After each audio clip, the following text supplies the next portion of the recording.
नमस्कार। सिनेमा संवाद में आपका स्वागत है। सत्यहिंदी पर अपनी साप्ताहिक पेशकश में हम हफ्ते बात करते हैं सिनेमा के तमाम पहलुओं के बारे में, क्योंकि हमारा मानना है कि सिनेमा सिर्फ मनोरंजन की चीज नहीं है। सिनेमा समाज से संवाद का सबसे सीधा और सबसे सशक्त माध्यम है और समाज की सोच को गहराई तक प्रभावित करने की क्षमता रखता है। इसलिए सिनेमा पर लगातार सिलसिलेवार बात होते रहना जरूरी है। मेरा नाम है अमिताभ और आज हम जिस विषय पर बात करने वाले हैं वो हमारे सिनेमा की जो मौजूदा स्थिति है, या उसको कह सकते हैं कि जो बेहाली है, जो बदहाली है, उस पर हम आज बात करना चाहते हैं। क्यों हमारा जो हिंदी सिनेमा, जो मुख्य धारा का हिंदी सिनेमा है, उसको लेकर के हिंदी सिनेमा के भीतर से ही अब सिनेमा के दिग्गज जो है वो ये कहने लगे हैं कि हिंदी सिनेमा की हालत ठीक नहीं है। हम जैसे टिप्पणीकार, हम जैसे विशेषज्ञ, हमारे कार्यक्रम में जो लोग शामिल होते हैं वो तो लगातार इस बात को उठाते रहे हैं, इस समस्या को, कि भाई हिंदी सिनेमा में सब कुछ ठीक ठाक नहीं चल रहा है। तो क्या कारण है कि हिंदी सिनेमा के भीतर से अब वो आवाजें उठने लगी हैं? क्या लोगों को दिख गया अचानक, और वो क्या परिस्थितियां हैं जिनकी वजह से लग रहा है कि हिंदी सिनेमा जो है वो उसमें कुछ भी ठीक नहीं है? इन्हीं पर आज हम चर्चा करेंगे और चर्चा के लिए हमारे साथ कुछ बहुत खास लोग मौजूद हैं, जिनसे मैं आपका परिचय करा देता हूँ। हमारे साथ हिंदी सिनेमा के बहुत वरिष्ठ, बहुत ही तजुर्बेकार और बहुत सफल पटकथा लेखक कमलेश पांडे जी मौजूद हैं। बहुत लंबे समय बाद आज कमलेश जी फिर से हमारे साथ जुड़े हैं। हमारे साथ अजय ब्रह्मात्मा जी हैं, जो कि हिंदी फिल्मों के बहुत वरिष्ठ समीक्षक हैं, दर्शकों से हिंदी सिनेमा के बारे में लिख पढ़ रहे हैं, पत्रकारिता कर रहे हैं। हमारे साथ प्रोफेसर हितेंद्र पटेल साहब हैं, प्रोफेसर हैं, लेकिन हिंदी सिनेमा पर लगातार हमारी चर्चाओं में शामिल होते रहे हैं। नंदिता बनर्जी जी हैं, वो भी पठन पाठन के काम से जुड़ी हुई हैं, अध्यापन के काम से जुड़ी हैं, लेकिन सिनेमा पर लगातार हमारी कार्यक्रमों में शामिल होती हैं। मीरा दिल छेत्री है, जो कि अध्यापन के काम से भी जुड़ी रही हैं और स्वतंत्र फिल्मकार भी हैं। आप सबका बहुत बहुत स्वागत है। कमलेश जी, मैं बात की शुरुआत आपसे करना चाहता हूं, क्योंकि आप इस इंडस्ट्री के एक बहुत जाने माने लेखक हैं, बहुत तजुर्बेकार हैं, बहुत समय से आपने इंडस्ट्री का चाल चलन देखा है। तो आपसे जानना चाहूंगा कि क्या मामला है कि आप जो देख रहे हैं कि भाई सुभाष घई भी कह रहे हैं, आमिर खान भी कह रहे हैं और अनुराग कश्यप भी कह रहे हैं, करण जौहर भी कह रहे हैं, एक तरह से एक सिरे से जो है विलाप की प्रक्रिया चल रही है कि भाई इंडस्ट्री में कुछ भी ठीक नहीं चल रहा है। अनुराग कश्यप कह रहे हैं मैं बॉलीवुड छोड़ रहा हूँ, आमिर खान को भी लग रहा है कि बड़ी क्राइसिस है, सुभाष घई को लग रहा है कि कोई मतलब ये जो स्टार्स हैं वो ठीक से कुछ सुन नहीं रहे, कुछ काम ठीक से हो नहीं रहा है, कुछ कहानियों पर काम नहीं हो रहा है। तो क्या आपको लग रहा है कि अचानक ये क्या ये स्वर जो है क्यों निकल रहे हैं इस तरह से? एक चीज जो सबसे बड़ी समस्या रही है हमारी इंडस्ट्री में, कि कोई सच बोलने की हिम्मत नहीं करता। मतलब आप एक घटिया फिल्म का जो ये ट्रायल शो होता है उसमें आप जाएं, इंडस्ट्री के लोग होते हैं, आपके मित्र भी होते हैं, कोई खुल के नहीं कहेगा कि ये 2 करोड़ की फिल्म है, मत रिलीज करो, नुकसान होगा। कोई नहीं, सब करेंगे तारीफ, वाह वाह क्या लोकेशन यूज किया है, क्या कैमरा वर्क है, ये गाना कहाँ शूट किया, वो गाना कहाँ शूट किया। सच कोई नहीं बोलना चाहता, क्योंकि सबको ये डर है कि सच बोलेंगे तो लोग नाराज हो जाएंगे, फिर मुझे काम मिलना बंद हो जाएगा। काम मिलना बंद होने के डर से कोई सच नहीं बोलता। अब चूंकि इतना बड़ा थप्पड़ पड़ा है इंडस्ट्री को, तो अचानक आमिर खान हो, सुभाष घई हो, कोई भी हो, या मिस्टर करण जौहर हो, कोई भी हो, अब लोग नींद से जागे हैं। अब लोगों ने थोड़ी सच बोलने की हिम्मत शुरू कर दी है, जो कि मैं हमेशा से बोलता रहा हूँ। मैं एक एग्जाम्पल हमेशा देता हूँ अपनी इंडस्ट्री के बारे में, कि जैसे हमारे यहाँ मान लीजिए 1000-1200 फिल्में बनती हैं हर साल। हिंदी में 1000-1200 फिल्में अंदाजन बनती हैं। मान लीजिए एक गुलाब के पेड़ों का बगीचा है, गुलाब के पौधों का, उसमें करीब 1200 गुलाब के पौधे हैं, और उन 1200 पौधों में सिर्फ एक गुलाब के पेड़ पे, एक शाख पे सिर्फ 2 या 3 गुलाब आते हैं, सिर्फ 2 या 3 गुलाब आते हैं। ऐसे गुलाब के बगीचे का जो माली है, उसके बारे में आप क्या कहना चाहेंगे? क्या वो अपना काम जानता है? क्या उसको सच में मालूम है गुलाब कैसे लगाना? हमारे यहाँ ले दे के 1200 में वही 2 या 3 फिल्में हैं जो थोड़ी बहुत ठीक ठाक चलती हैं। वही इसलिए मैंने उदाहरण दिया कि जैसे 1200 गुलाबों में सिर्फ 3 गुलाब अचीवमेंट है हमारे माली का। और माली कौन है? वही खान, वही कुमार, वही कपूर, वही सब लोग हैं, माली हैं।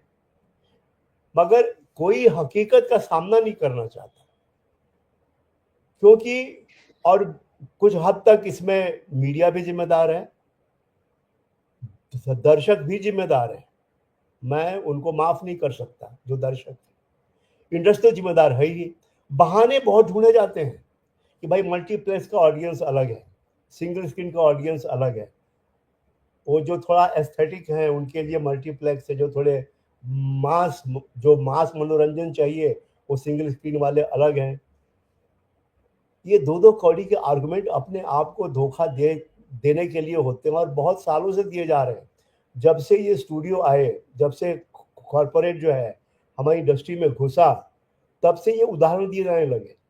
कोई ये बात नहीं करता कि सारे कॉरपोरेट ने, स्टूडियो ने फिल्म स्टारों को अनाप शनाप पैसा देकर उनका दिमाग खराब किया।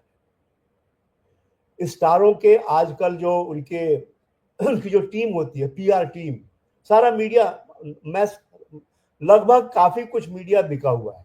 अखबार के स्क्वायर इंच रेट है, स्क्वायर मीटर सेंटीमीटर के रेट हैं अखबारों में छपने के लिए, और जो फिल्म स्टारों की मीडिया टीम है, चाहे फिल्म स्टार हो या डायरेक्टर हो या प्रोड्यूसर हो, वो सब उनको मालूम होता है कि वो पूरा एग्रीमेंट होता है कि हम आपको साल का इतना पैसा देंगे, इसके बदले में हमें इतना फुटेज चाहिए इलेक्ट्रॉनिक मीडिया में और इतना स्पेस चाहिए अखबार में।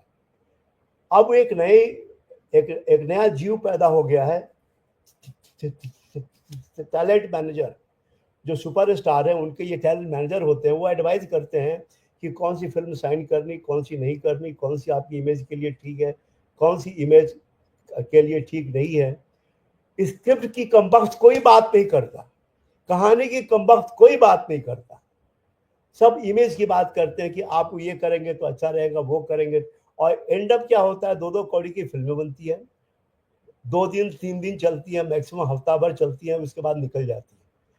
और फिर उसके बाद भ्रष्टाचार ऐसा है कि टिकट खरीद के जो फिल्म का प्रोड्यूसर है वो खुद हजारों की संख्या में टिकट खरीद के फिल्म को हिट करवाने की घोषणा कर देता है कि हालांकि फिल्म ने मामूली कमाई की है, मगर वो अपनी तरफ से घोषणा करता है कि इतने हमारी फिल्म ने इतना बिजनेस किया, और सारा बिजनेस झूठा है। डिस्ट्रीब्यूटर से बात कीजिए तो सच्चाई अलग ही होती है। डिस्ट्रीब्यूटर भी सच बोलने को तैयार नहीं है मीडिया में, डिस्ट्रीब्यूटर भी सच बोलने को तैयार नहीं है, न प्रोड्यूसर, न डिस्ट्रीब्यूटर, न डायरेक्टर, न सुपरस्टार, कोई सच बोलने को तैयार नहीं इंडस्ट्री में। तभी इसका ये हाल है और ये हाल रहेगा जब तक आप सच बोलने की हिम्मत नहीं करेंगे और 2 कौड़ी की फिल्म को 2 कौड़ी की फिल्म नहीं बोलेंगे, तब तक ये मामला चलता रहेगा। मुझे 98 में जब पहला फिल्म पर मिला था, मेरा पहला इंटरव्यू छपा था, तो मैं शायद पहला राइटर था जो मैंने घोषणा की थी कि लेखक जो है वो फिल्म का पहला स्टार होता है, क्योंकि उसके पहले फिल्म सिर्फ कोरा कागज होती है जिसे भरना सिर्फ लेखक को आता है। और आज लेखक का मकाम क्या है? जो प्रोड्यूसर है वो हमारे लेखक है उनके रुपए पैसे मार लेता है, डायरेक्टर नाम मार लेता है, जो प्रोड्यूसर पैसे मार लेता है। अब वो लेखक लिखे तो क्या लिखे, क्यों लिखे, अच्छा लिखे तो क्यों लिखे, जब उसको दोनों तरफ से खतरा है और इंडस्ट्री में जीना है, इंडस्ट्री में काम करना है। लेखक भी सच बोलने की हिम्मत नहीं करता कि ये जो प्रोड्यूसर है ये बदमाश है, इसने मेरा पैसा मारा है, या जो ये फिल्म का डायरेक्टर है इसने मेरा नाम मारा है, जो काम इसने किया नहीं उसमें अपना नाम घुसा दिया है। मैंने एग्जांपल दिया कई बार अपने किसी इंटरव्यूज में लोगों के नाम लेके कि कैसे लोगों ने धोखा दिया है। ये घटना मेरे साथ खुद मेरे साथ हो चुकी है, मैं औरों की क्या बोलूं। तो जब तक ये लेखकों को मान सम्मान, दाम, मकाम और ये नहीं मिलेगा, तब तक ये कुछ बदलने वाला नहीं है। जब तक फिल्म इंडस्ट्री अपनी प्राथमिकता को नहीं बदलती और लेखक को पहले मकाम पे नहीं लाती, पहला स्टार नहीं बनाती, फिल्म का पहला स्टार जिसके बिना हर फिल्म सिर्फ कोरा कागज होती है, तब तक इसका कुछ होने वाला नहीं है।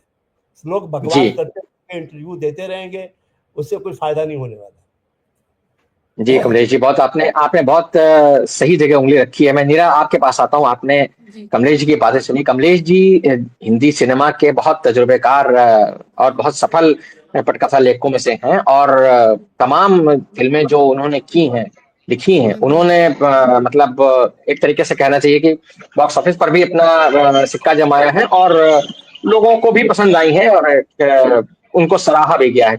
ऐसे में जब वो ये पीड़ा जाहिर कर रहे हैं कि भाई लेखक जो है उसको इस इंडस्ट्री में दोयम दर्जे का नागरिक बना दिया गया है या उसका उसका कोई अस्तित्व नहीं है, आपकी समझ में क्या समस्या है जिसको लेकर के आज बॉलीवुड जूझ रहा है या जो हिंदी सिनेमा है हमारा, क्या वो कंटेंट की क्राइसिस है या कॉर्पोरेटाइजेशन है या जो बात अभी कमलेश जी कह रहे थे कि नहीं आपने तो जो सबसे पहला स्टार होना चाहिए था उसको आपने सम्मान ही देना बंद कर दिया, आपकी नजर में क्या समस्या है?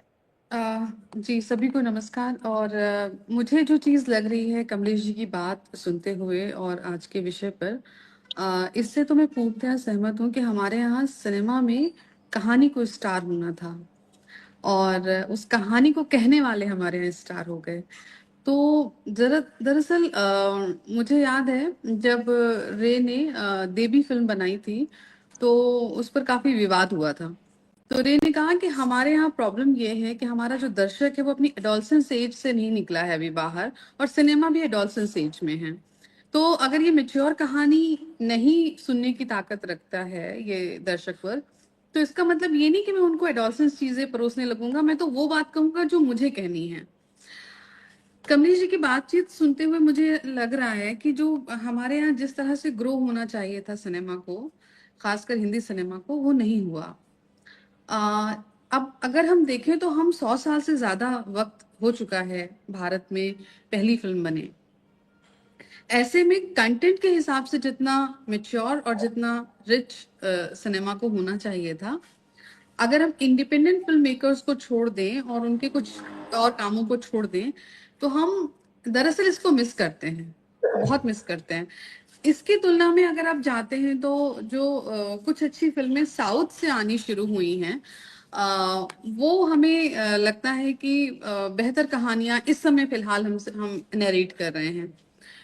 पहले वो कहानियां हम तक सिर्फ दूरदर्शन में एक वीकली जो रात में कभी प्रादेशिक सिनेमा के तौर पर दिखाई जाती थी, अवार्ड विनिंग उनके जरिए दिखती थी। लेकिन ओटीटी ने क्या किया है, हमें एकदम सामने सामने कंपैरिजन करने का मौका दे दिया कि आपका हिंदी सिनेमा किस तरह की कहानियां नरेट कर रहा है, और आप ये देखिए कि मलयालम सिनेमा या तमिल सिनेमा या बाकी दूसरी जो सिनेमा है, दूसरी भाषाओं के सिनेमा, वो कितना शानदार कंटेंट क्रिएट कर रहे हैं। तो जब हम ये देखते हैं तो हमें समझ में आता है कि वाकई कमलेश जी की बात जो है वो उसमें बहुत सच्चाई है कि हमारे यहाँ स्टार कहानी को होना चाहिए था, लेकिन हमारे यहाँ स्टार जो है वो अभिनेता या अभिनेत्री हो गए जो उस कहानी को दरअसल नरेट कर रहे हैं या ड्रिवन कर रहे हैं। एक और चीज हमें लगता है कि हम ना बहुत ऐसा बोलते हैं, मतलब फॉर्मूला फिल्मों का जो पूरा ट्रेंड शुरू हुआ जिसमें बहुत कैटेगराइज चीजें हो गई कि ये रोमांटिक होगा, ये ड्रामा, ये एक्शन, और अच्छा इनमें भी हम इस पे ज्यादा पैसा लगा दें तो ये ज्यादा एक फॉर्मूला है हिट होने का। वो जो कुछ चीजें कुछ बिजनेसमैन के हाथ में आई जो उस फिल्म में पैसे लगाते हैं, तो उनके हिसाब से कहानी जो है वो पूरी की पूरी चेंज होती चली गई। अभी जब ये टॉपिक मैंने सोचा, मतलब आपसे बातचीत हुई, तो मुझे ऐसे लगा कि हम एक लंबा वक्त था जब हमारे सिनेमा में बच्चे हर हर फिल्म की हर दूसरी फिल्म में दिखते थे, और इधर हम देख रहे हैं कि वो लगभग गायब होते चले जा रहे हैं सिनेमा से। तो उन पर कहानियां नहीं है, और यही वो हिंदी सिनेमा है कि बूट पॉलिश हो, जागृति हो, दोस्ती हो, एक बहुत दो फूल एक माली, मतलब इस तरह से, सॉरी, एक माली दो फूल, ऐसे कुछ, एक, हाँ, एक माली दो फूल क्या एक है, फूल दो माली, एक दो फूल दो माली माली, फूल, एक ऐसे फूल दो, करके बहुत लंबी एक फूल दो माली, श्रृंखला। हाँ एक जी, हाँ फूल जी, दो माली एक जी। लंबी श्रृंखला हमें दिखती है जहाँ बच्चे केंद्र में होते थे, उनकी कहानियां हो रही थी, उनके इमोशंस हो रहे थे, उनके कॉन्ट्रडिक्शंस भी आते थे। एक मुझे जो मैं मिस करती हूँ कंटेंट के हिसाब से, वो एडोलसेंस एज के पे बच्चों, किशोर वय के जो हमारे या टीनेजर्स जो हैं, उन पे कहानियां कायदे की नहीं मिलती। अगेन उनको बड़ा फॉर्मूला किस्म से जबरदस्ती एक लव एंगल जरूर दिखा देते, जबकि इतनी सारी कॉम्प्लिकेशंस हैं हम जिस दौर में जी रहे हैं। हम एक और चीज देख रहे हैं कि हॉलीवुड हो, उसमें बहुत सुंदर फिल्में एआई को लेकर या साईफाई एक पूरा कंटेंट डेवलप हुआ है, और बहुत बहुत साइको थ्रिलर फिल्में या एक तरह से मनोवैज्ञानिक विश्लेषण को करते हुए बहुत सारी शानदार फिल्में साईफाई में बनी हैं। हमारे यहाँ उतने मेच्योर कंटेंट, और खासकर जो एक बार और बात हुई थी तो मैंने कहा था रिसर्च नहीं होता है हमारे यहाँ। तो हमारे यहाँ पॉपुलर किस्म की कहानी उठाते हैं और उसमें फिर वही फॉर्मूला सारी चीजें डाल देंगे, उसमें उनको बस चलेगा तो सारी जो कुछ वो डाल सकते हैं उस दौर में पॉपुलर, वो सब डाल देते हैं। तो मुझे ऐसा लगता है कि कंटेंट हमारे यहाँ, और कमलेश जी ने लगभग वो बता दिया कि हमारे यहाँ कंटेंट क्यों नहीं आता है सामने, अच्छा क्योंकि क्रेडिट भी नहीं मिलता है और पैसे भी नहीं मिलते हैं। तो बहुत सारे अच्छे लेखक या तो मतलब सरवाइव करने के लिए मुझे लगता है कि वो कॉम्प्रोमाइज कर लेते हैं, जैसा डिमांड आती है वैसा लिख देते हैं। तो उस तरह से जो सुंदर या यूं कहे बहुत सुंदर कहानियां हमें अपने हिंदी सिनेमा में देखने को नहीं मिलती हैं। एकदम सही उन्होंने कहा कि पिछले कुछ समय से हम देखते हैं कुछ खास तरह के चेहरे बार बार ही उनकी उनकी फिल्में आती हैं, वो पॉपुलर हो जाते हैं। आ, अभी तो हम देख रहे हैं कि ऐसे बहुत सारे पॉपुलर चेहरों की फिल्में भी हिट नहीं हो रही हैं, मतलब वो भी फ्लॉप हो रही हैं। और अगेन हिंदी एक एक और उन्होंने बात कही जो बहुत इंपॉर्टेंट है कि हम खराब सिनेमा को भी खराब कहने से डरते हैं। दरअसल जब वो फिल्में फ्लॉप होती हैं तो अपने आप ही पता चल जाता है कि वो कितनी गड़बड़ फिल्में थी या अच्छी नहीं थी या उनमें कुछ बात नहीं थी। जब मैं बाहर मतलब पहले मुझे लगा हम लोग हॉलीवुड के बहुत अच्छे कंटेंट से कंपेयर करें तो वो लगेगा कि अच्छा हम बाहर की ही फिल्मों से करते हैं। वहां भी मत जाइए, आप साउथ के सिनेमा से करिए। द ग्रेट इंडियन किचन वहां आई है पहले। बहुत सारी गार्गी जैसी इतनी सुंदर फिल्म जो ये बताती है, मतलब जब मैंने गार्गी देखी तो मुझे लगा उसकी पूरे ट्रीटमेंट को देखकर मुझे एक बहुत शानदार कविता याद आई। आदमखोर करके एक कविता है कि आप सोचिए कि आप बहुत शानदार तरीके से कहानी नैरेट कर सकते हैं। ऐसा नहीं है कि वहां भी फॉर्मूला इस्तेमाल नहीं होते, लेकिन उनके यहाँ कहानी कहने का जो नैरेट करने का एक तरीका है वो बहुत पावरफुल है और उनके पास कंटेंट है। मतलब आप श्याम सिंह और रॉय देखें या आप गार्गी देखें, बहुत सारी फिल्में इस बीच आई हैं, विराट पर्वम देखें, बहुत सारी, मतलब वो अलग अलग विषयों पे, जनगण मन देखें, जय भीम देखें, मतलब आपको लगेगा ऐसी फिल्में हिंदी में क्यों नहीं बन रही हैं। तो हम बाहर से तुलना ना भी करें हॉलीवुड या विश्व सिनेमा से, तो आप अपनी ही दूसरे भाषा के सिनेमा को देखकर ये देख सकते हैं कि कहानी कैसे नैरेट होती है और इतनी मेच्योर कहानियां मतलब कही जा सकती हैं। मुझे लगता है कि बात सही है, डेयर नहीं है हमारे यहाँ। मतलब यही वजह है कि बहुत और पिछले कुछ सालों में तो ये डेयरिंग जो अटेम्प्ट मतलब अटेम्प्ट करना था कहानियों को लेकर वो और कम होता चला गया है। अच्छा, कुछ कहानियों में अभी एकदम अब जो भी रहा हो उसके पीछे उन्हें उन कहानियों को पॉपुलर करने के पीछे कि अच्छा हम इस विषय पे फिल्म बनाएंगे और इस पे थोड़ा विवाद होगा तो एक पब्लिसिटी, नेगेटिव ही सही पब्लिसिटी मिल जाएगी। तो इतने तरह के फॉर्मूले इस्तेमाल हो रहे हैं बॉलीवुड में कि अगर सच में कोई क्रिएटिव आदमी है तो उसका फेडअप हो जाना, उसका हताश हो जाना बहुत लाजमी है। ये हो रहा है।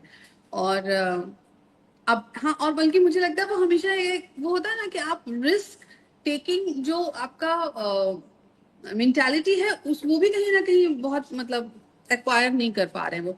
अगर ग्रेट इंडियन किचन पे काफी बात हुई तो उन्हें लगा चलो अब इसका रीमेक बना लेते हैं हिंदी में। मतलब अगर वो नहीं हुई होती उस तरह से पॉपुलर तो शायद हमें मिसेस भी फिल्म नहीं मिलती। वो तो बहुत जी अच्छा रिस्पांस मिला उन्हें तो उन्हें लगा अच्छा इसको हम हिंदी में भी बना सकते हैं। तो जैसे जो रिस्क टेकिंग फैक्टर है ना वो लगातार कम होता जा रहा है। आपके पास अच्छी कहानी और आपका कन्विक्शन है और आप कहिए उसे, लोग सुनेंगे।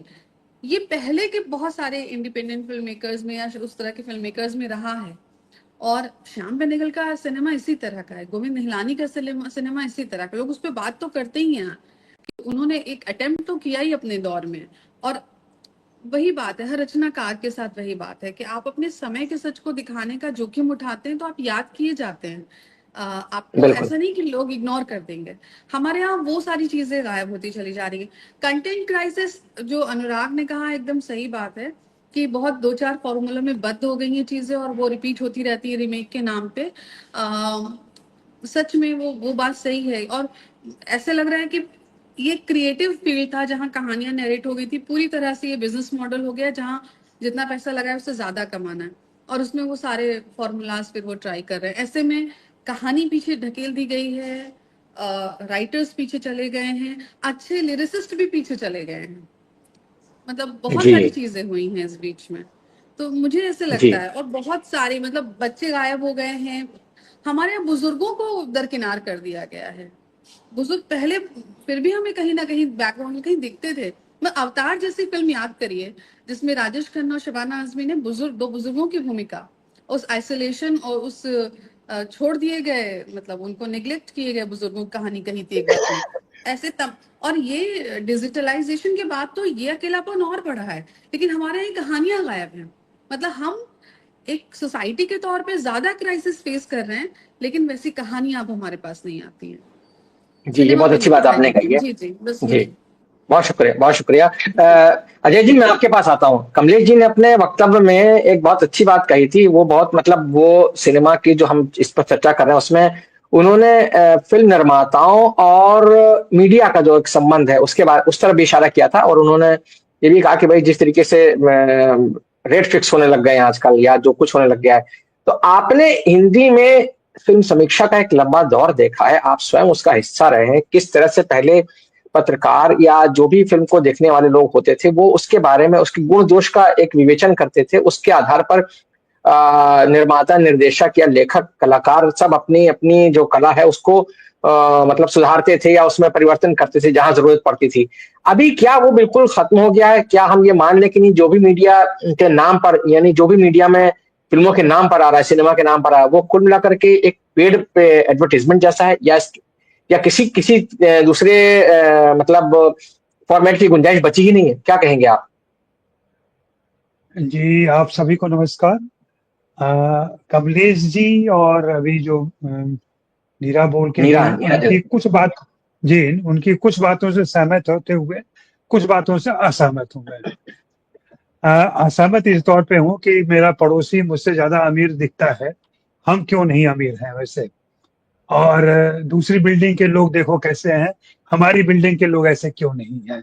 ये बड़ी, मतलब एक हीन भाव या हीनता बोध वाली जो मानसिकता है, इससे बाहर निकल के हम अगर अपनी स्थितियों की, अपनी जो परंपरा है उसकी सही ढंग से मूल्यांकन करके आकलन करेंगे तो हम वास्तविक स्थिति पर पहुंचेंगे।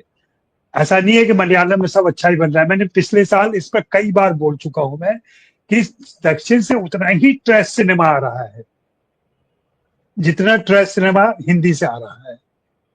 परसेंटेज ऑफ गुड सिनेमा वहां भी उतना ही है जितना हिंदी में है। 3 से 5% सिनेमा कभी भी बेहतर सिनेमा रहा है, उससे ज्यादा न तो अतीत में कभी हुआ है और न अभी हो रहा है। आप कोई भी साल एक बोल दीजिए, 1957 बोल दीजिए, 1962 बोल दीजिए। मैं अगर आपसे कहूं कि उस साल की कुछ फिल्मों के नाम बताइए तो आपके पास 5 से 6 फिल्मों के अलावा कोई नाम नहीं होगा। यही हाल 20 साल के बाद 2024 और 25 के बारे में भी होगा। इसलिए इसमें कोई लॉजिक नहीं है कि फिल्में खराब बन रही है या क्या बन रहा है।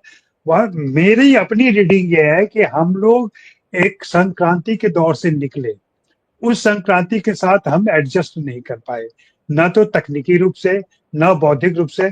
हम लोग एनालॉग से डिजिटल में आ गए हैं, एनालॉग से डिजिटल में आ गए हैं। एनालॉग से डिजिटल में आने के बाद सारी चीजें बदली हैं, लेकिन क्या हमारे क्रिएटिव लोग उस हिसाब से बदले हैं? नहीं बदले हैं। क्या हमारे टेक्नीशियन उस हिसाब से बदले हैं? नहीं बदले हैं। क्यों नहीं बदले हैं? क्योंकि उनको इन्वेस्ट नहीं किया गया है। क्यों नहीं बदले? क्योंकि उनकी ट्रेनिंग नहीं दी गई है। क्यों नहीं बदले? क्योंकि उसकी जरूरत नहीं महसूस की गई, जिसकी वजह से ये हुआ कि मल्टीप्लेक्स तो आ गए, डिजिटल कैमरा आ गया, लिखने की तकनीक बदल गई, सब कुछ हो गया, लेकिन हम सारे वो लोग काम कर रहे हैं, जो प्रतिभा, जो फिल्मों में एक्टिव लोग हैं वो, और दर्शक भी, जो देखने का तरीका है, जो सुनने का तरीका है, वो सब पुराना है।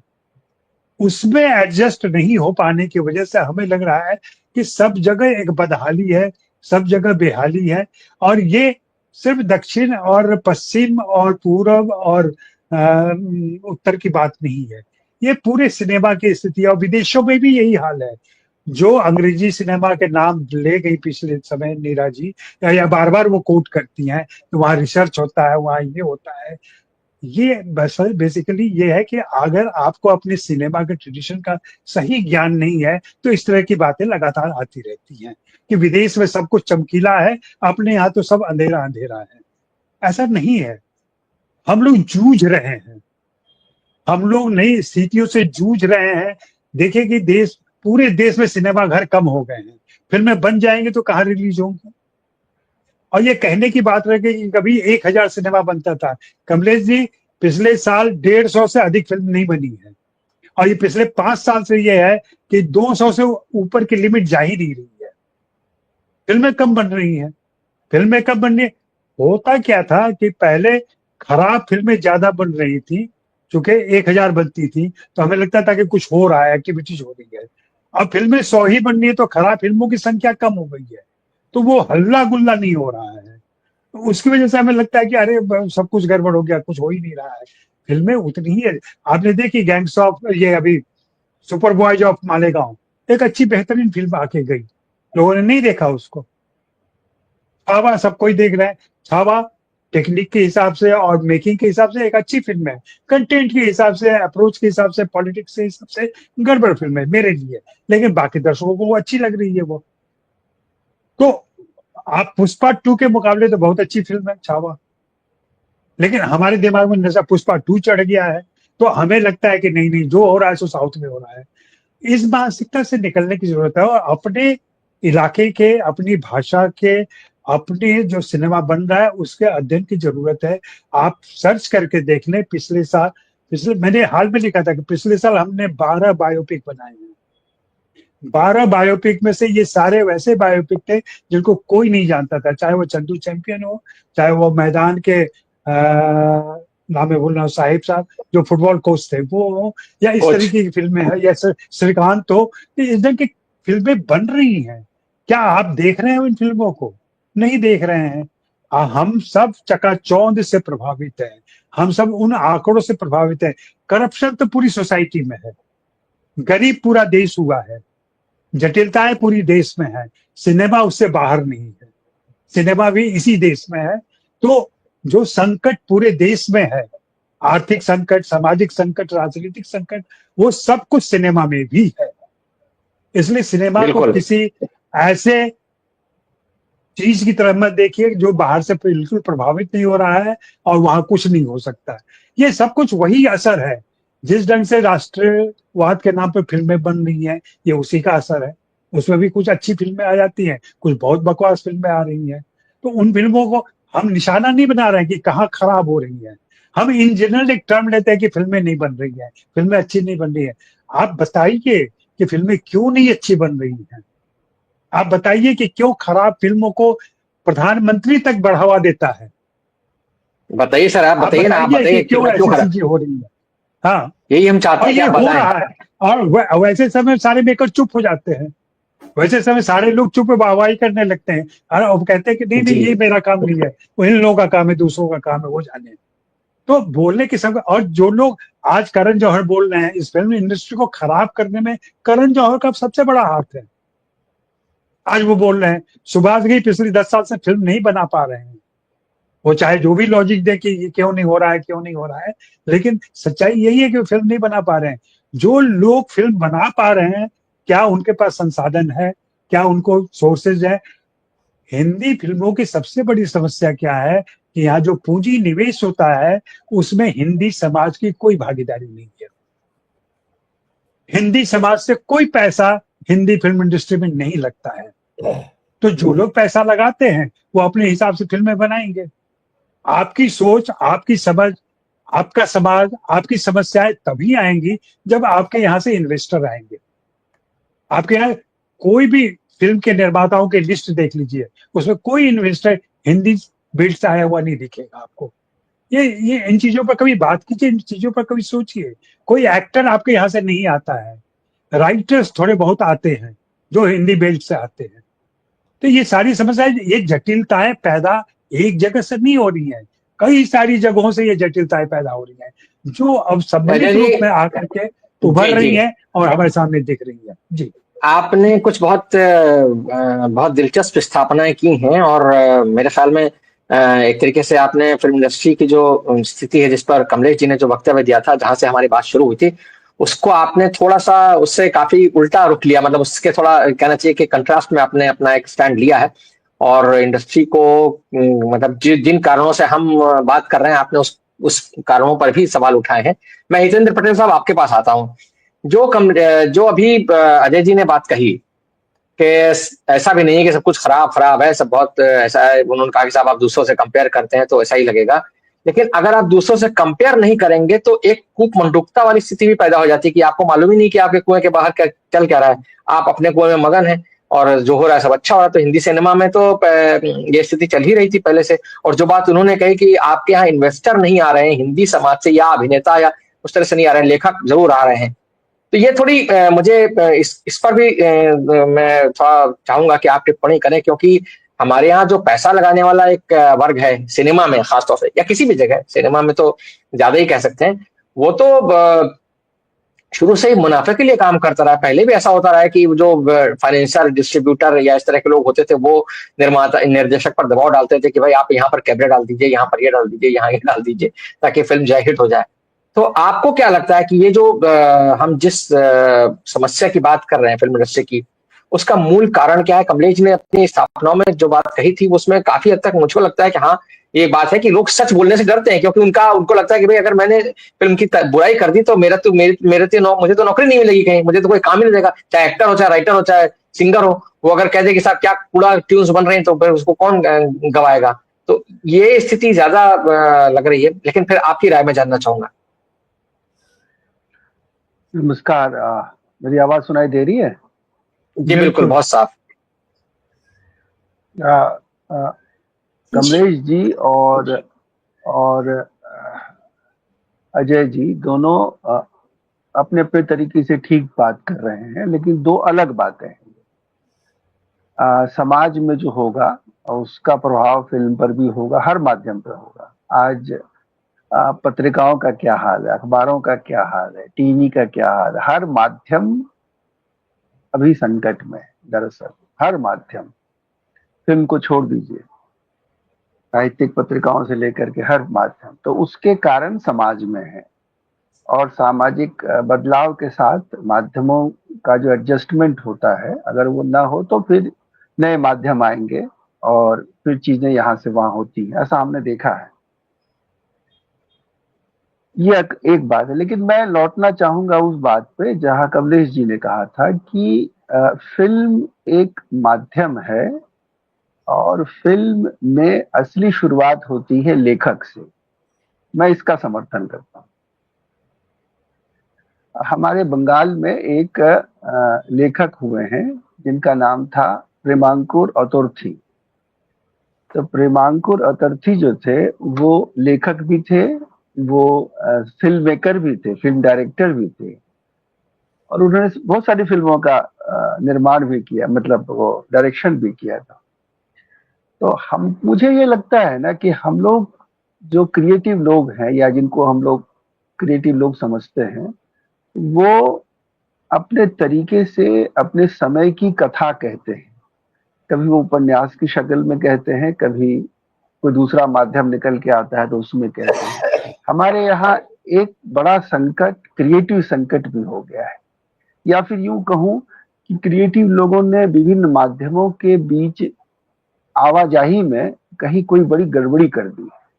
हमारे यहाँ का लेखक जो है वो फिल्मों में जाके अपने को मिसफिट पाता है। और मैं ये संकट जो है कि फिल्म वाले हमारी बातें नहीं सुनते हैं। ये अमृतलाल नागर के यहाँ भी पढ़ चुका हूँ, प्रेमचंद के यहाँ भी पढ़ चुका हूँ कि उनकी प्राथमिकताएं अलग होती हैं और हमारे जो क्रिएटिव लोग हैं उनकी प्राथमिकताएं अलग होती हैं। फिर भी हमारे यहाँ जो स्थिति बदल सकती थी अगर हम सचेतन होते, अगर हमने समझा होता कि वजाहत मिर्जा का महत्व क्या है। आज वजाहत मिर्जा पे कुछ भी नहीं मिलेगा, आपको कहीं कुछ नहीं मिलेगा। मैं ढूंढता रहता हूँ कि मैं उनके बारे में जानूं तो कुछ नहीं मिलता। बहुत बड़े डायलॉग राइटर थे, उनके बारे में नहीं मिलता। हमने अपना इतिहास भी नहीं लिखा। हमने हीरोज को याद रखा, हीरोइंस को याद रखा, लेकिन हमने अपनी फिल्म का अच्छा मुकम्मल इतिहास भी नहीं लिखा, ताकि हम समझ सकें कि माध्यम कैसे बढ़ता है और उसमें बदलाव कैसे आते हैं।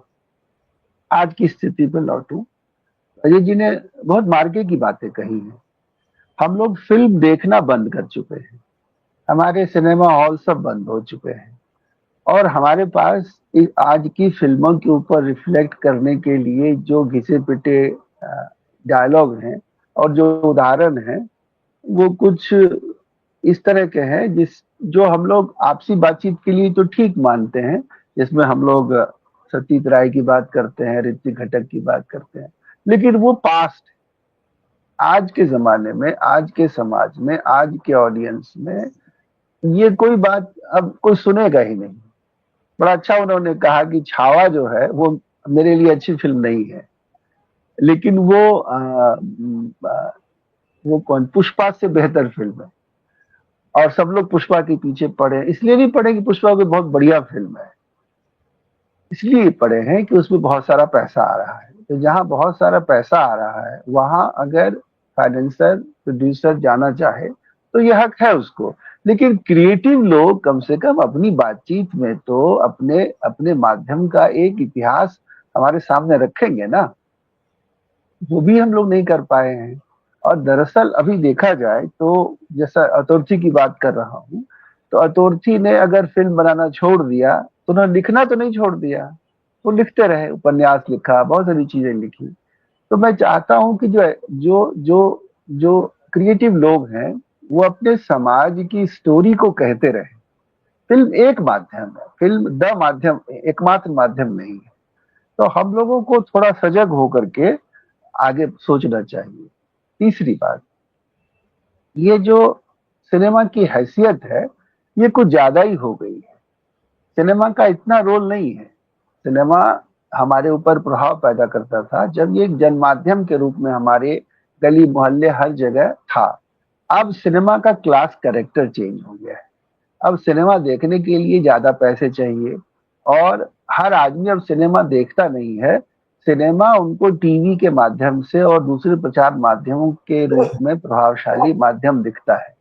शाहरुख खान की मैंने पूरे जीवन में एक फिल्म देखी है, आप इसको विश्वास नहीं करेंगे, एक फिल्म, लेकिन मैं उसकी हर फिल्म के बारे में बात कर सकता हूँ क्योंकि इतने सारे हिस्से उनके दिखाए जाते हैं विभिन्न तरीके से, उसकी कहानियां इस तरह से हमारे माध्यमों में आ गए हैं कि अब शाहरुख खान से हमारा परिचय गहरा है। इसलिए मैं कहता हूं कि हम लोगों को अपने माध्यम की रक्षा करनी चाहिए। हम लोगों को इस तरफ बढ़ने के लिए सबसे पहले, मैं नहीं कहता हूं कि हम लोगों को समय के साथ चलते हुए अपने सारे माध्यमों को खो देने का हक है। ठीक है, समय बदला है और वो जो उन्होंने कहा कि एनालॉग से हम लोग डिजिटल हो गए, तो ये क्या ट्रांसफॉर्मेशन कंप्लीट हो सकता है? ऐसा नहीं होना चाहिए। हम लोगों को पिछली जो जिससे हम बने हैं उसको भी रखना पड़ेगा। पत्र पत्रिकाओं से लेकर के आपसी संवाद तक हर चीज को बचाना पड़ेगा। हम लोगों को अगर ये हम बचाएंगे नहीं तो फिर हम मिट जाएंगे। फिर जो हमारे बच्चे लोग आएंगे और वो हम लोग को समझाएंगे तो उनको हम लोग मान लेंगे। मैं जानता हूं कि अजय जी जो है वो समय के साथ दौड़ने वाले व्यक्ति हैं, लेकिन समय के साथ दौड़ने की जरूरत नहीं होती, अपना समय बचाने की भी जरूरत होती है। इसलिए हम लोगों को अपने सिनेमा माध्यम की जो खास बातें हैं उसको ध्यान में रखना चाहिए। एक जन माध्यम है, इसकी अपनी खास बातें होती हैं, इसमें समाज बोलता है। इसमें ये जो जौहर साहब हैं ये समाज को कितना जानते हैं, लेकिन हमारे देश में बहुत सारे ऐसे फिल्मकार हैं, लेखक हैं, क्रिएटिव लोग हैं जो अपने समाज से जुड़े हुए हैं। उन लोगों, वो लोग क्या कह रहे हैं, कहाँ कह रहे हैं, इसकी भी थोड़ी खोज खबर हमको मिलनी चाहिए। कहाँ से मिलेगी?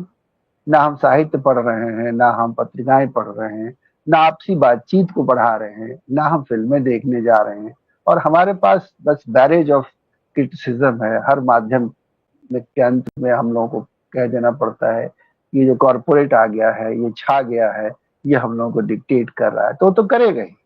हम लोग निष्क्रिय लोग हैं एक क्लास के रूप में। हमारी जो प्राथमिकताएं थी वो इस तरह से तेजी से बदली हैं कि आज हमारे पास में जो है वो ज्यादा कुछ कहने को है नहीं, बस विलाप करने का ही समय है। अंत में एक बात कहूंगा, ये लेकिन बात ठीक नहीं है, अजय जी की ये बात मुझे ठीक नहीं लगी कि जो पैसा लगाने वाले लोग हैं, इन्वेस्टर हैं, वो अगर हिंदी के नहीं है तो फिर वो कैसे होगा।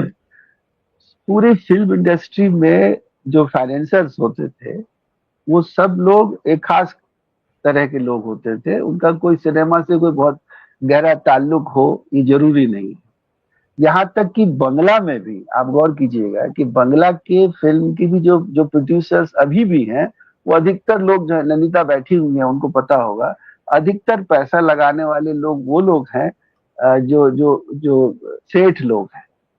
जब सत्यजीत राय की फिल्मों में, उत्तम कुमार की फिल्मों में भी अब नाम वाम देखिएगा तो उसमें कोई नाहटा, कोई ऐसा मारवाड़ी नाम मिलेगा जो आपको पता चलेगा कि लोग पैसा लगाने वाले अलग। मेरी अंतिम बात यही होगी कि हमको अपनी जिम्मेवारी समझनी चाहिए। हम लोगों को अपना कम से कम, ये मेरा बायस कह लीजिए, अपना एक छोटा सा इतिहास जो है लिखना चाहिए, ठीक से समझना चाहिए। एक माध्यम का क्या इतिहास है, इसमें लेखकों का क्या दर्जा था, लेखक कैसे आए, कितने बड़े बड़े लेखक हमारे यहाँ हुए थे। ये इंटरनेट माध्यम में लेखकों का विलोप हो गया है। अब कोई उनके बारे में बात नहीं करना चाहता, हर कोई स्टार के बारे में बात करना चाहता है। तो मेरी तो बड़ी इच्छा है कि अजय जी जो है वो लेखकों को उनका सम्मान दें, क्योंकि कहानी तो उसके दिमाग से ही आती है ना। आप उसको धर्मेंद्र, हेमा मालिनी और शाहरुख और तमाम हीरो हीरोइन के माध्यम से दिखाते हैं, लेकिन लेखक को फिल्म माध्यम में मर्यादा मिलनी चाहिए, क्योंकि वो सचमुच जो है वो शुरुआत करने वाला होता है। स्टोरी को, अंतर्वस्तु को ध्यान में रखा जाना चाहिए। यही अभी फिलहाल कहूंगा, कुछ बातें और हैं जो अगर मौका मिलेगा तो आगे बोलूंगा। बिल्कुल। नंदिता जी, आपकी टिप्पणी क्या होगी ये जो हम जिस पर हम चर्चा कर रहे हैं? जो हितेंद्र जी ने अभी अपने बिंदु रखे, उन्होंने बंगाल के लेखकों का भी जिक्र किया, उन्होंने ये भी कहा कि भाई सत्यजीत रे की फिल्मों में भी जो पैसा लगाता है अंततः वो कोई सेठ ही होता है। जाहिर बात है, पैसा तो वही लगाएगा जिसके पास पैसे की अधिकता होगी, जिसके पास पैसा होगा वो लगाएगा। और अगर मान लीजिए कोई निर्माता निर्देशक भी पैसा लगाता है तो वो तभी लगा सकता है जब उसने किसी स्रोत से, किसी तरीके से अपनी फिल्म से पैसा कमाया हो, और फिर उस पैसे को और ज्यादा बढ़ाने के लिए वो हो सकता है कि फिल्म के लिए पैसा लगाए। तो आपको क्या लगता है कि ये सिर्फ फाइनेंस का मामला है, या जो बात हम सब लोग शुरू से कह रहे हैं, जो कमलेश जी ने जहां से बात शुरू की थी कि लेखक जो है उसको आप सम्मान नहीं दे रहे हो, कहानियां ठीक से आ नहीं रही हैं? हालांकि अजय जी का कहना है कि नहीं, सब सभी जगह खराब काम हो रहा है, ऐसा सिर्फ हिंदी फिल्म इंडस्ट्री में नहीं बल्कि वो तो ये मान रहे हैं कि हिंदी फिल्म इंडस्ट्री में काफी बढ़िया काम हो रहा है, क्योंकि फिल्में भी कम बन रही है, तो खराब फिल्में कम बन रही है।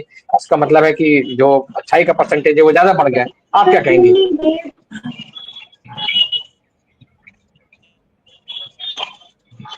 नहीं, मैं पहले ये कहूंगी अमिताभ जी, मैं पटेल सर कुछ समस्या है उनके नेटवर्क में, मुझे लगता है। नहीं, उन्होंने दो बार लॉगिन किया है। हाँ, उन्होंने 2 बार लॉगिन कर दिया है, इसलिए दिक्कत हुई। चलिए कोई बात नहीं। तो मैं जब तक वो जुड़ती है तो जी हाँ बोलिए नंदिता जी।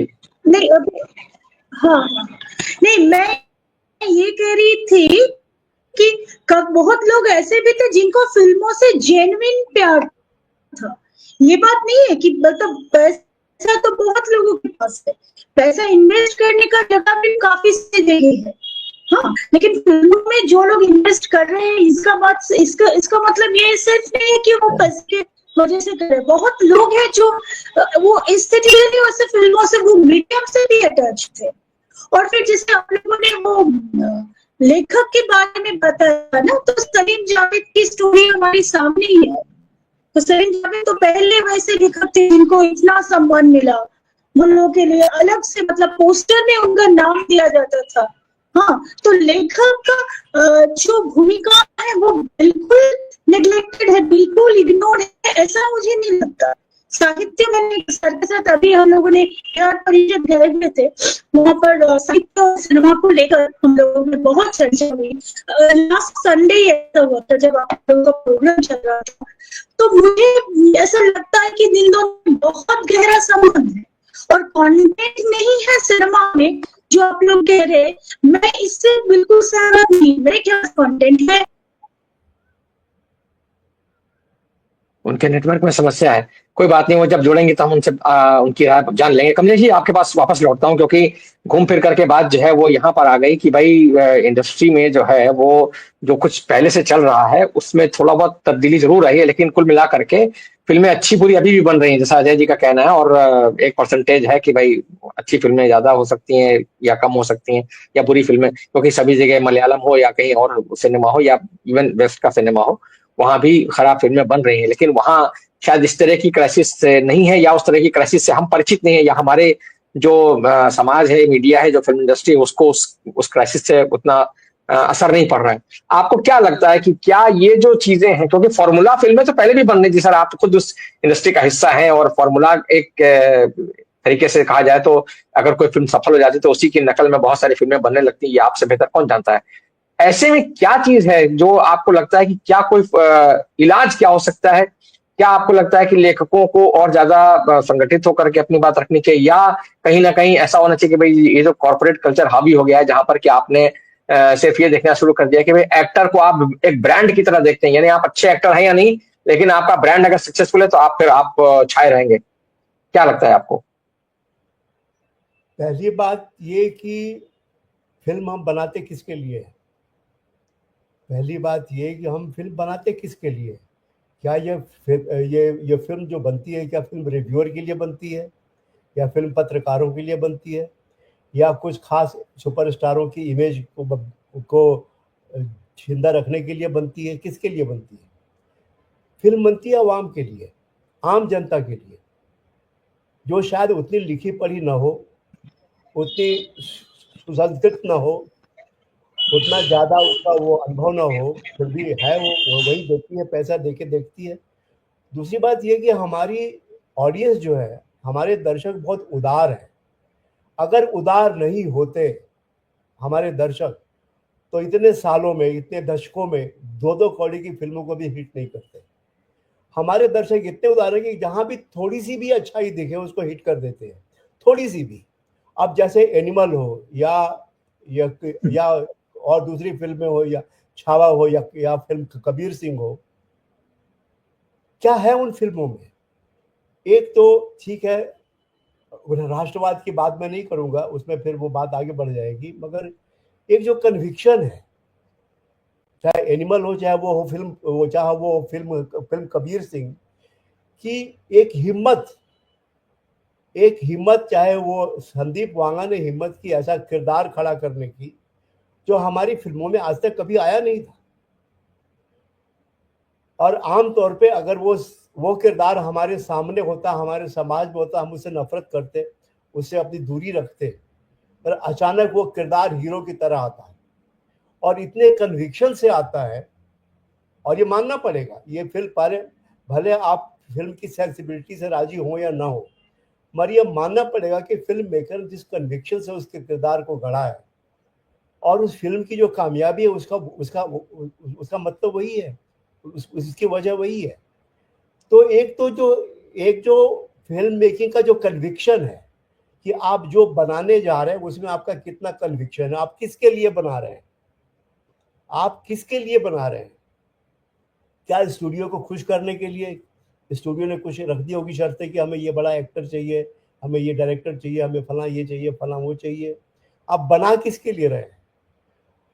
हो ये रहा है, असली वजह ये है कि दर्शक हमारी फिल्मों से गायब हो गया है, इसलिए दर्शक सिनेमा घरों से गायब हो गया है।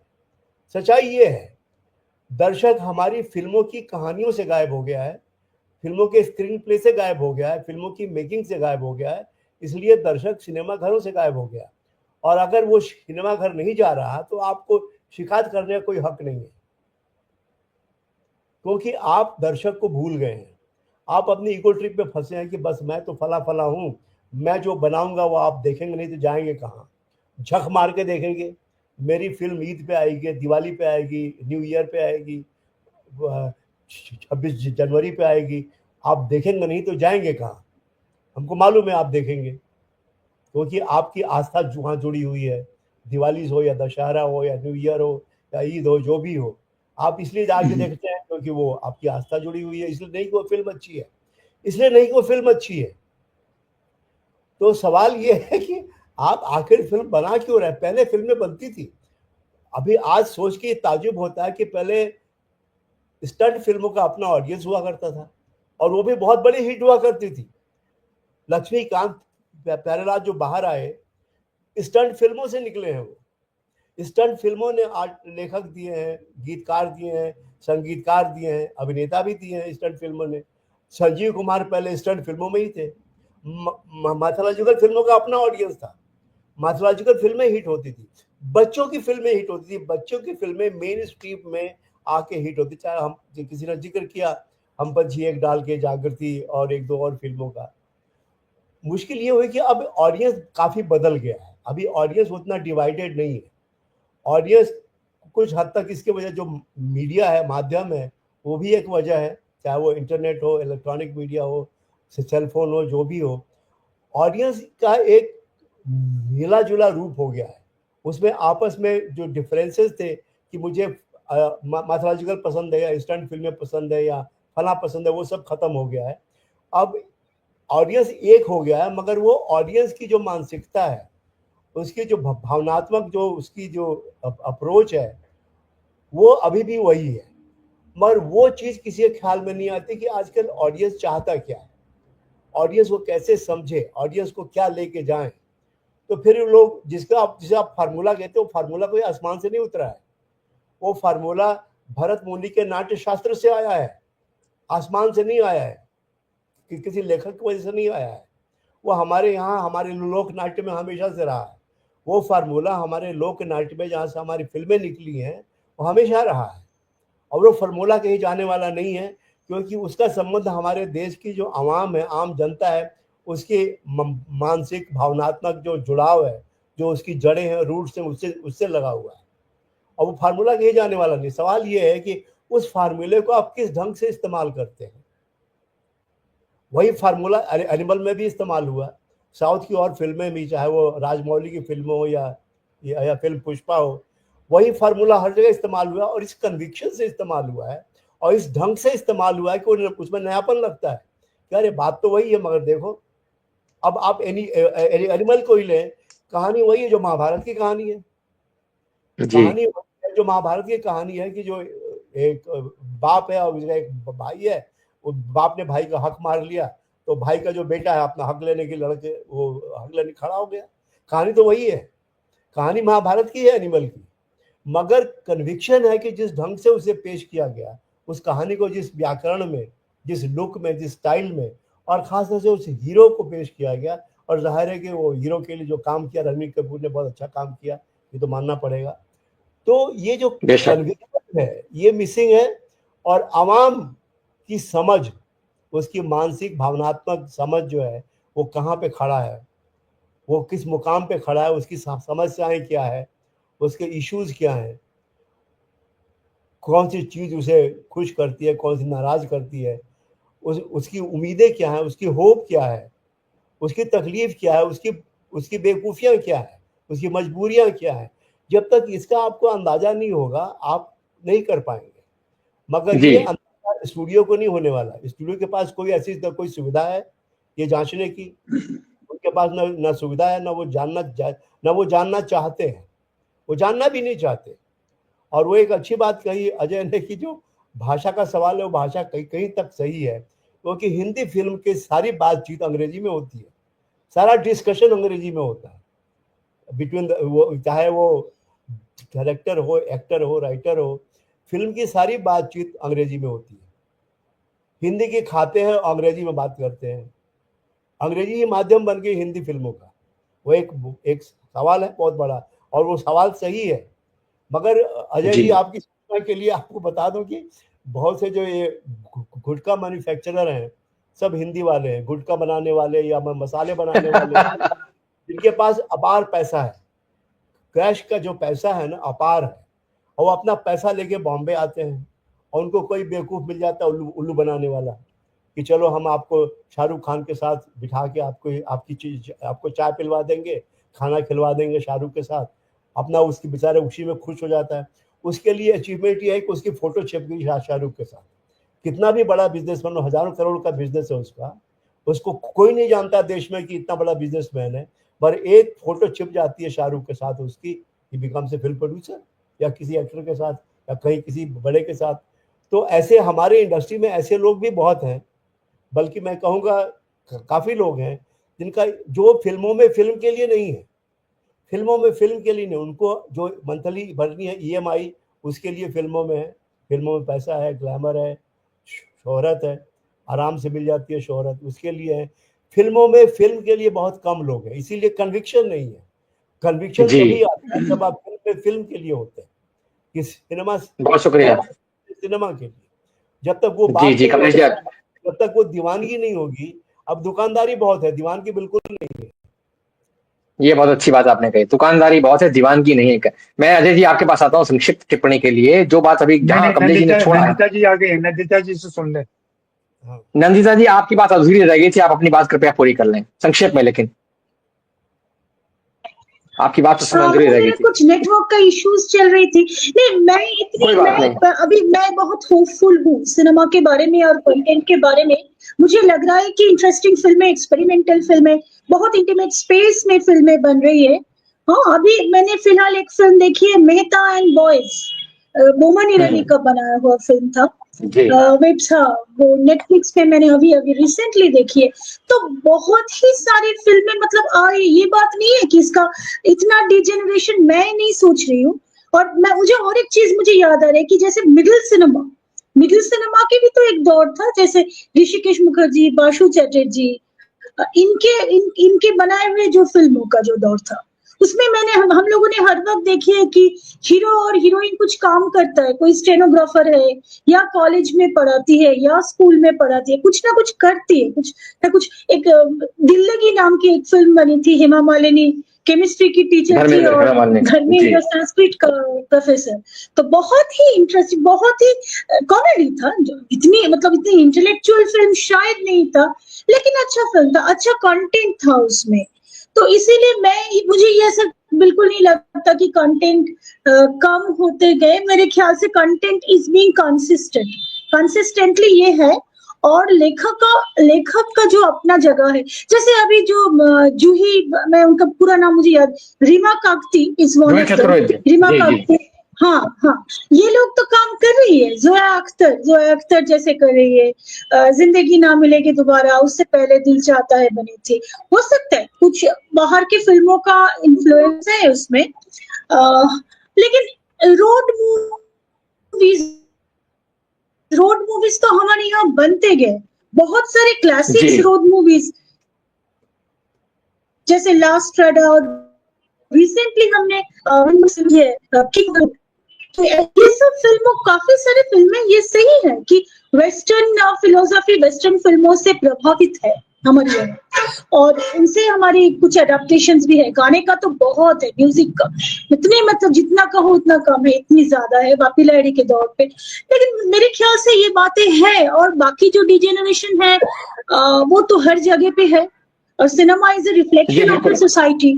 तो नेचुरली सोसाइटी की रिफ्लेक्शन तो सिनेमा पे होगी। इतनी बहुत शुक्रिया। यही मेरा जी बिल्कुल सही कहा। लेकिन अजय जी, अब मैं आता हूँ उस बात पर जहां कमलेश जी ने अपनी बात को छोड़ा था कि जो दीवानगी है, दुकानदारी ज्यादा है, दीवानगी नहीं है। तो जब तक दीवानगी नहीं होगी सिनेमा को लेकर के, तब तक आपको वो सिनेमा नहीं मिलेगा जिस सिनेमा के बाबत शायद आज हम बात कर रहे हैं। एक तो ये बात है। दूसरी बात, क्या जो हमारी सारी बातचीत है उसमें ये चीज क्या ऐसा निकल के आ रहा है कि ये जो सिनेमा है ये किसी तरह के आइडेंटिटी क्राइसिस से जूझ रहा है? क्योंकि आइडेंटिटी क्राइसिस का ही एक जो कहना चाहिए कि रूप नजर आ रहा है, चाहे वो लेखक के रूप में हो, चाहे वो अभिनेता के रूप में हो, चाहे वो जो बात अभी स्टूडियो की हम बात कर रहे हैं, कहीं ना कहीं सिनेमा अपनी पहचान के संकट से जूझ रहा है। क्या कहेंगे बहुत संक्षेप में? नहीं, पहचान का संकट तो अवश्य है। मैं वहीं फिर से लौटूंगा कि हम मीडियम को सही ढंग से आंक नहीं पा रहे हैं और उसकी उपयोगिता नहीं समझ पा रहे हैं। मैं कहूंगा कि देखिए, ये जो चीज आई हुई है ना, ये सबसे बड़ा दुश्मन है सिनेमा का, और यही सबसे बड़ा सहयोगी भी है। जिस दर्शक की बात चिंता कर रहे थे अभी कमलेश जी, वो दर्शक यहाँ आ गया है। अब वो दर्शक सिनेमा घर में जाके फिल्में नहीं देखता है, लेकिन लापता लेडीज जब वो OTT पे आ जाती है तो जाके वहां देखता है, टूट पड़ता है। नादानियां जैसी खराब फिल्म नंबर 1 पर चल रही है ओटीटी पर। तो एक तो हिट और फ्लॉप से हम लोग अलग निकल आए, तब हम मूल्यांकन करें। दूसरा हम ये देखें कि दर्शक क्या देख रहे हैं वास्तव में। तो दर्शक अब ओटीटी पे देख रहे हैं, थिएटर पे नहीं देख रहे हैं। थिएटर न जाने की जी उसकी 25 वजहें हैं, जिन वजहों पर हम लोग बात कर चुके हैं। से उसकी संख्या कम हो गई है, पैसे नहीं है, खर्च नहीं कर सकते। पूरा उत्तर भारत में सिनेमा घरों की संख्या इतनी कम हो गई है, जो हिंदी ऑडियंस है उसके पास थिएटर ही नहीं है, लेकिन वो हर फिल्म देख रहा है, हर फिल्म यहाँ देख रहा है, और इसका पैसा निर्माता के पास नहीं आता है, क्योंकि ये ओटीटी पर देखता है, चोरी से देखता है, कहीं से डाउनलोड करके देखता है, और इसका पैसा निर्माता को नहीं पहुंचता है। तो ये संकट बहुत सारे हैं। उन संकट, इसमें एक रास्ता हो सकता है जो बहुत दूर का है और जो भारत में बिल्कुल उम्मीद नहीं दिख रही है।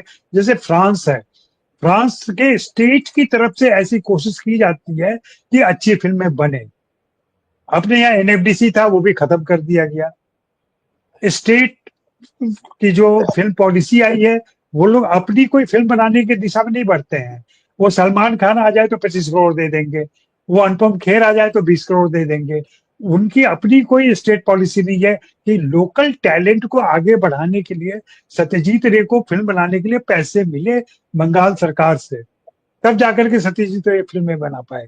क्या बिहार की सरकार, क्या यूपी की सरकार, क्या मध्य प्रदेश की सरकार अपने यहाँ के टैलेंट को मौका दे रही है? क्या हिंदी फिल्में सिर्फ बंबई से ठीक होंगी तो ठीक होंगी? क्यों नहीं ये कोशिश की जा रही है कि हिंदी बेल्ट में जो स्ट्रॉन्ग पार्टियां आ गई हैं, वो तो बात हुई थी ना 5 साल पहले की फिल्म इंडस्ट्री को हम नोएडा ले जाएंगे, काम करेंगे। 5 सालों में क्या हुआ? ये सारी चीजें भी समाज के तौर पर हमें देखने की जरूरत है, समझने की जरूरत है। आज जियो सिनेमा सारी फिल्में फाइनेंस कर रहा है। जियो सिनेमा का मालिक कौन है? वहां कौन लोग हैं? तो सिनेमा कहाँ जाएगा? कॉर्पोरेट, जो कॉर्पोरेट की बात चल रही है, जिसने पूरे सिस्टम को करप्ट किया, वो कॉर्पोरेट बोरिया बिस्तर समेट के जा चुका है। आज कोई भी विदेशी कंपनी भारत में काम नहीं कर रही है फिल्म बनाने की दिशा में। सबने बिस्तर समेट लिया अपना, सब बाहर चले गए। उनको लग गया कि यहाँ के मार्केट में हम नहीं कामयाब हो सकते। उन्होंने खराब किया, खेल बिगाड़ा और गायब हो गए। जैसे हमारे स्कूल के दिनों में बच्चे कुछ करते थे, न खेलेंगे और न खेलने देंगे वाली बात हो गई है। तो हमें पूरा एक मूल्यांकन करना पड़ेगा जिसमें समाज के तमाम तबके के लोग बैठे विचार करें। और लेखक की समस्या है, लेकिन एसडब्ल्यूए ने, लेखक कमलेश पांडे जी के नेतृत्व में ही एसडब्ल्यूए ने जितना बड़ा काम किया है, लेखकों को जो हक दिलवाया है, लेखकों के मिनिमम पेमेंट का एक सिस्टम डेवलप हुआ है जिससे कम पैसे में काम नहीं करेंगे, उनको हक मिल रहा है, उनकी लड़ाइयां लड़ी जाती हैं, तो लेखकों की स्थिति मजबूत हुई है। हाँ, लेखक ही अच्छे नहीं आ रहे हैं तो उसका क्या कर सकते हैं? लेखक ही अच्छे नहीं आ रहे, उसका क्या कर सकते हैं? हाँ। जी जी जी, नाम आपने जो बात जाए, कही है, बिल्कुल बिल्कुल। चलिए, मैं हितेंद्र जी की अंतिम टिप्पणी ले लेता हूं ताकि हम कार्यक्रम को समाप्त कर सकें। हितेंद्र जी, बहुत संक्षेप में आपकी टिप्पणी, अगर आप इस पूरे जो भी अजय जी ने जहां छोड़ा अपनी बात को, उसमें अगर आप कुछ जोड़ना चाहें तो आप जोड़ सकते हैं। आखिर में अगर आप कुछ कहना चाहें तो। नहीं, ये संकट जो है ये सोशल क्राइसिस से जुड़ा हुआ मामला है, मुझे तो यही लगता है। और ये क्रिएटिव संकट है। ये जो सिनेमा का संकट सिर्फ नहीं है, क्रिएटिव संकट है और हर क्षेत्र में हो रहा है।